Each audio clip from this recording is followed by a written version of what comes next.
واقعات ہوتے ہیں یہ الگ بات ہے کہ ہمیں اس کی طرف توجہ نہیں ہوتی. نبی علیہ الصلوۃ والسلام سے پہلے نصیحت کے لیے انبیاء آیا کرتے اور آپ علیہ الصلوۃ والسلام کی تشریف لانے کے بعد انبیاء کا سلسلہ ختم ہوا تو اب واقعات جو ہیں وہ اس سے نصیحت لی جائے. بڑے بڑے واقعات ہوتے ہیں. ہمارے ہاں مانسیرا 2005 میں زلزلے کی زد میں رہا. میں ان دنوں سرکاری ذمہ داری پہ تھا تو مجھے اچھی طرح اندازہ. ایک رپورٹ کے مطابق یہاں 32,000 جنازے اٹھے اور اسی سب میں بتایا کہ 1,00,000 لوگ زخمی ہوئے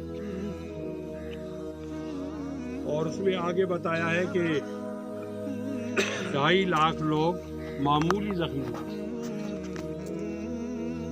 5 لاکھ مکانات زمین پہ گر گئے اور 7.5 مکانات وہ جزوی طور پر ان کو نقصان ہوا اور 14 لاکھ لوگ متاثر ہوئے. میرا سوال اپنے آپ سے یہ ہے کیا اتنے بڑے واقعے سے میں نے کوئی عبرت حاصل کی؟ تو اس کا جواب نفی میں ہے. تو اتنے بڑے واقعے سے اگر عبرت حاصل نہیں کی جا سکتی تو پھر ایک جنازے سے تو بالکل عبرت نہیں آتی. لیکن اس کے باوجود علماء کرام کی رائے ہوتی ہے کہ بات کر لینی چاہیے, اپنی ذمہ داری پوری کرنی چاہیے. ایک تو موت ایک اٹل حقیقت ہے اور زندگی سے بے پناہ محبت ہے. امام بخاری رحمۃ اللہ علیہ نے 1-2 واقعات ذکر کیے ہیں, میں اس کی طرف آپ کو متوجہ کرتا ہوں. ایک یہ واقعہ ہے کہ ایک دفعہ آدم علیہ السلام کی پشت سے ساری اولاد کو نکالا گیا تو چیونٹیوں کی صورت میں تھی. عربی میں اس کو نسمہ کہتے ہیں. تو کچھ دائیں طرف لوگ تھے کچھ بائیں طرف. تو انہوں نے پوچھا یہ کون ہے؟ انہوں نے کہا یہ آپ کی وہ اولاد ہے دائیں طرف جو جنت میں جائے گی اور یہ بائیں والی وہ ہے جو دوزخ میں جائے گی, نافرمان. تو انہوں نے دائیں طرف دیکھا تو ان کے چہرے چمک رہے تھے. وہ 20 کا لفظ آیا ہے اور ایک چہرہ زیادہ چمک رہا. تو انہوں نے کہا یہ زیادہ چمکنے والا کون ہے؟ تو جواب دیا یہ آپ کا ایک بیٹا ہے, اس کا نام ہے داؤد علیہ السلام. تو انہوں نے پوچھا اس کی عمر کتنی ہے؟ تو جواب دیا کہ اس کی عمر تو 60 سال ہے. تو بابا آدم نے بہت زیادہ افسوس کا اظہار کیا کہ اتنا چمکدار آدمی ہے اور عمر بہت کم ہے. تو انہوں نے کہا جی میری عمر سے 40 سال کاٹ کر اس کو دیکھا. تو حدیث شریف میں آیا کہ 2 فرشتوں نے لکھا اور 2 فرشتوں نے 2 گواہ بنے کہ بابا کل انکار نہ کر لینا, عمر ہے. تو جب جناب آدم علیہ السلام کی عمر ختم ہوئی اور 40 سال باقی رہ گئے اور انبیاء کا پروٹوکول ہے کہ ان سے پوچھا جاتا ہے, ہم سے تو کوئی نہیں پوچھتا اس لیے ہم نہیں جائیں گے. پھر تو انہوں نے فرشتے سے کہہ دیا کہ آپ وقت سے پہلے نہیں آئے.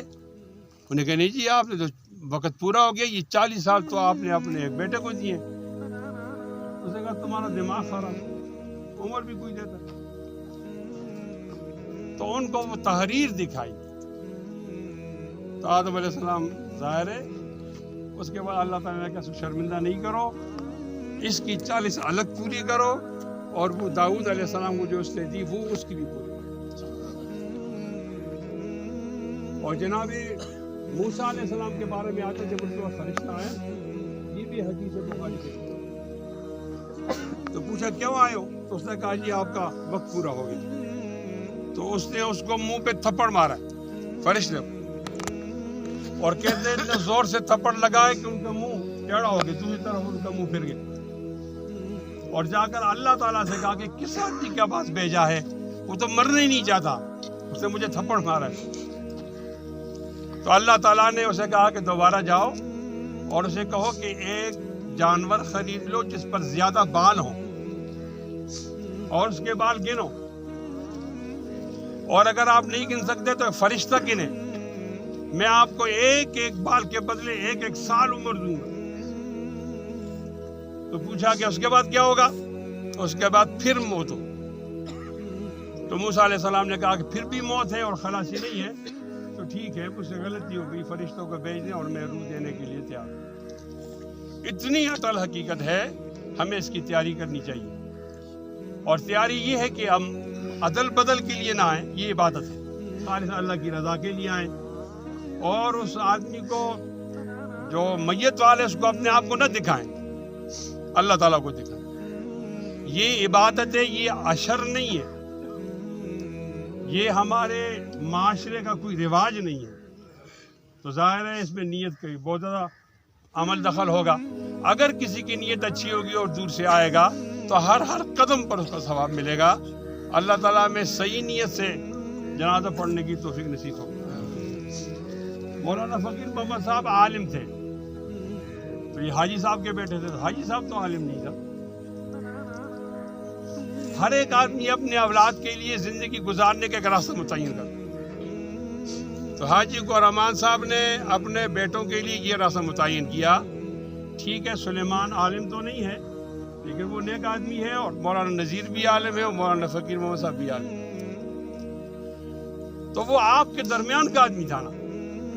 ایک آپ کا فیصلہ تھا کہ آپ نے اپنے بچوں کو اسکول میں ڈالا، اور ایک اس کا فیصلہ تھا کہ انہوں نے علم سے اس کو نفی کر دیا۔ آج کا دن بتائے گا کہ کون سا فیصلہ ٹھیک تھا۔ میری رائے کے مطابق حاجی صاحب کا فیصلہ ٹھیک تھا، اور آج ایک اعزاز کے ساتھ ایک عالم کو رخصت کر رہے ہیں، اور انہوں نے علم کے دامن کو پکڑا ہے، اپنے بیٹوں پر بھی علم کیا ہے۔ اللہ تعالیٰ حاجی صاحب کا یہ صدقہ جاریہ قبول فرمائے۔ میری بعض باتیں ایسی ہوتی ہیں، اس کا سننا ضروری ہوتا ہے، ماننا ضروری نہیں ہوتا۔ اس میں ایک بات یہ بھی ہے کہ ہم قرآن مجید کی تعلیم سے ایک بہت بڑی نعمت سے اپنے بچوں کو محروم کر لیتے ہیں، اور ایک ایسے نظام تعلیم میں ڈالتے ہیں جس کا محور قرآن مجید نہیں ہے، اور ہمارے سامنے ایک ہی بات ہوتی ہے کہ یہ روٹی کدھر سے کھائے۔ تو میں آج صدقہ جاریہ کر کے مولانا فقیر محمد صاحب کو یہ اعلان کرتا ہوں کہ اللہ تعالیٰ نے روزی کا ذمہ اٹھانے سے عاجز ابھی نہیں ہوئے۔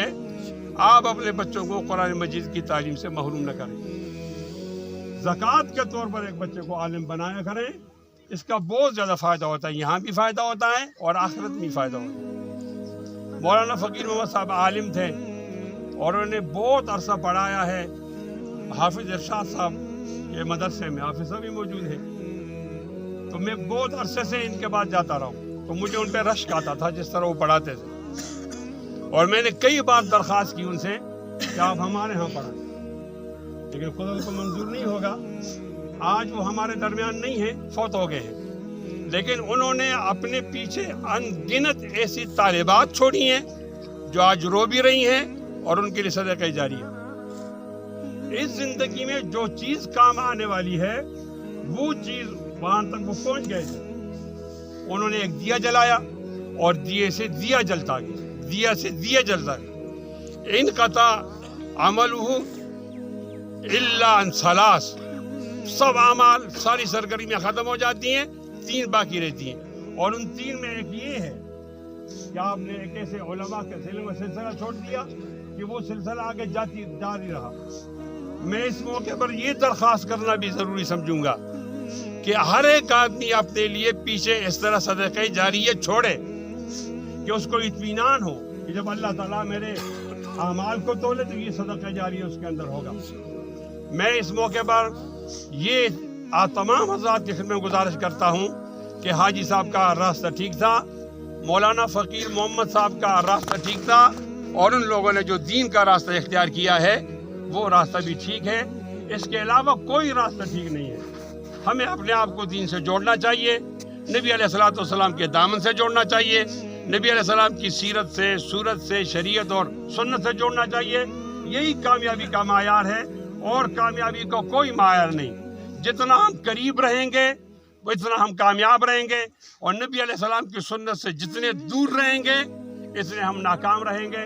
صحابہ کرام کی کامیابی کا یہی ایک ذریعہ تھا کہ انہوں نے نبی علیہ الصلوۃ والسلام کو دیکھا، جیسے کیا انہوں نے عمل کیا تو وہ آج کامیاب ہیں۔ اللہ تعالی ہم سب کو ان تمام باتوں پر عمل کرنے کی